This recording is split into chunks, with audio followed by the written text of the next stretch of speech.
Allô, bonjour mon éclaireur. Bonjour, cher mère, comment allez-vous? Très bien, bonjour à toute la classe. Donc, on va voir Aujourd'hui, si... j'ai deux questions. Il n'y a pas de problème. La première question, que pensez-vous de l'alliance PDCI-FPI et PPACI? Mais il n'y a pas d'alliance. Parce que, est-ce que vous souhaiteriez faire route avec quelqu'un qui veut vous tromper alors que vous-même vous voulez tromper la personne? Non. Voilà. Donc, c'est une alliance de dupes. Dans cette alliance-là, on s'est dit aujourd'hui, Ouattara est trop fort. On ne peut pas l'avoir sur son bilan. On ne peut pas l'avoir stratégiquement parlant. Parce que ce que les gens constatent aujourd'hui, c'est que Ouattara s'est donné une solide amitié à l'international. Au plan interne, son bilan fait qu'on ne peut pas vraiment trouver quelque chose à dire. Et donc, les opposants ont découvert leur faiblesse. Et, chère mère, il n'y a pas plus grave que quand une personne voit ses limites en face. Et ils se disent quoi? Même s'il faut partiser avec le diable pour nous débarrasser de Ouattara, quelle que soit la manière, le reste, l'avenir nous dira. Mais entre-temps, les gens du PDCI, eux-mêmes, ils savent que quand Laurent Gbagbo a parlé des faux économistes, parce qu'il y a des bons économistes et puis il y a des faux économistes. Laurent Gbagbo ne peut pas dire que c'est des bons économistes lui parlaient. Donc là, le mauvais économiste aujourd'hui qui est venu, qui est tombé dans la politique par surprise, là, il s'appelle Tidiane Thiam.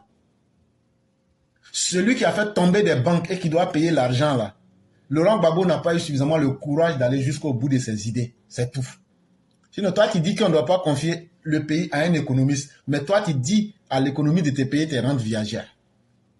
S'il n'était pas bon, comment il allait faire pour payer?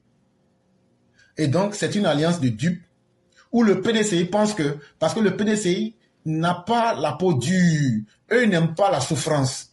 Eux pensent qu'ils vont utiliser les gens du PPACI, les mettre dans les rues, créer les conditions de la violence et des coups d'État.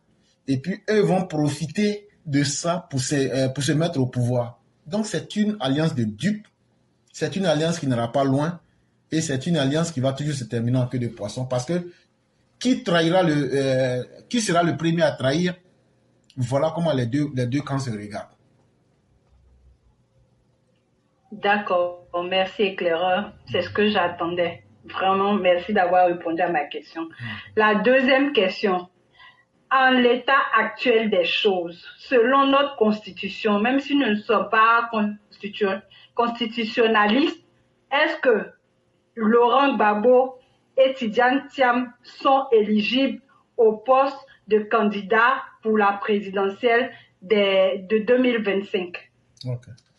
Là, comme vous l'avez déjà bien dit, nous ne sommes pas des constitutionnalistes et nous n'allons pas dire des choses et dire que ce sont des vérités absolues. Oui. Mais si on part sur la réalité du moment, la réalité en ce 17 mai 2024, est-ce que Laurent Gbagbo même peut voter en Côte d'Ivoire aujourd'hui? Non. Pourquoi il ne peut pas voter en Côte d'Ivoire? Parce qu'il a été déchu de ses droits civiques. Okay. Tout ça, c'est difficile parce qu'il a un problème avec la justice. Ça, au moins, tout le monde comprend. Maintenant, le problème qui est là-bas, là, c'est ça qui a fait qu'on dit qu'il ne peut même pas voter. Quelqu'un qui ne peut pas voter, là, comment lui il peut devenir président? Et donc, il faudra que le PPAC FPI nous trouve la magie. Parce qu'on est dans un monde où tout est possible. Un matin, on peut se réveiller, le ciel peut prendre la place de la terre et la terre peut prendre la place du ciel. Ou bien, on verra même des renversements de valeurs. Mais entre-temps, le monde tel qu'il fonctionne en ce moment, Laurent Gbagbo ne peut pas être ni votant, ni quelqu'un qui peut être élu comme président. Même chef de village, même en Côte d'Ivoire, il ne peut pas. En ce qui concerne Tidiane Thiam, je crois que c'est lui-même son papa, Vieira, Henri Kouna Bédié. C'est eux qui ont apporté l'ivoirité en Côte d'Ivoire. Que dit la constitution ivoirienne quant aux parents de celui qui doit être candidat aux élections de Côte d'Ivoire? Est-ce que là, lui et puis ses amis du FPI vont s'entendre? Je ne sais pas si vous comprenez ma logique. Parce que lorsqu'il s'agit du rapport avec les étrangers, le FPI, PPACI est très rigoureux là-dessus. Il faut que tu sois un vrai Ivoirien pur et dur. Est-ce que Tidiane Thiam, leur allié du moment, est un Ivoirien pur et dur comme eux le souhaitent? Non.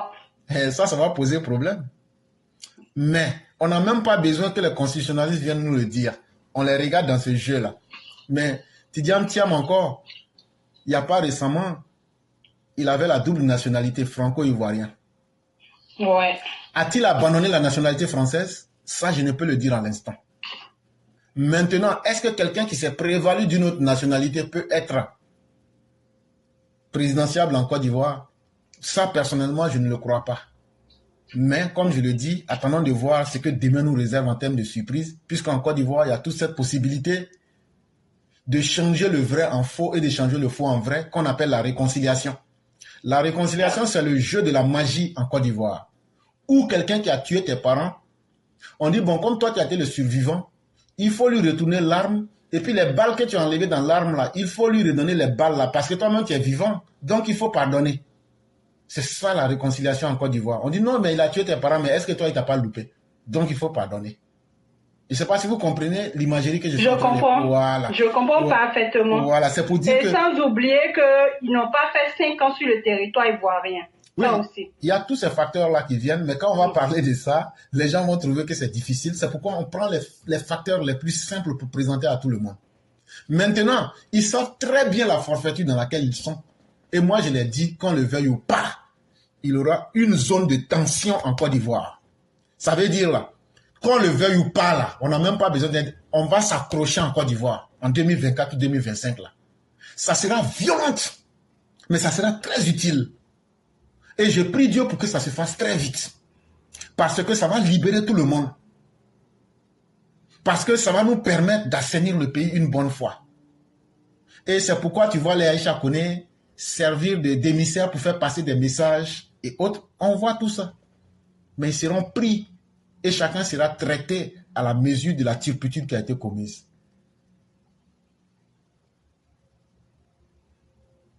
Ok, merci beaucoup, éclaireur.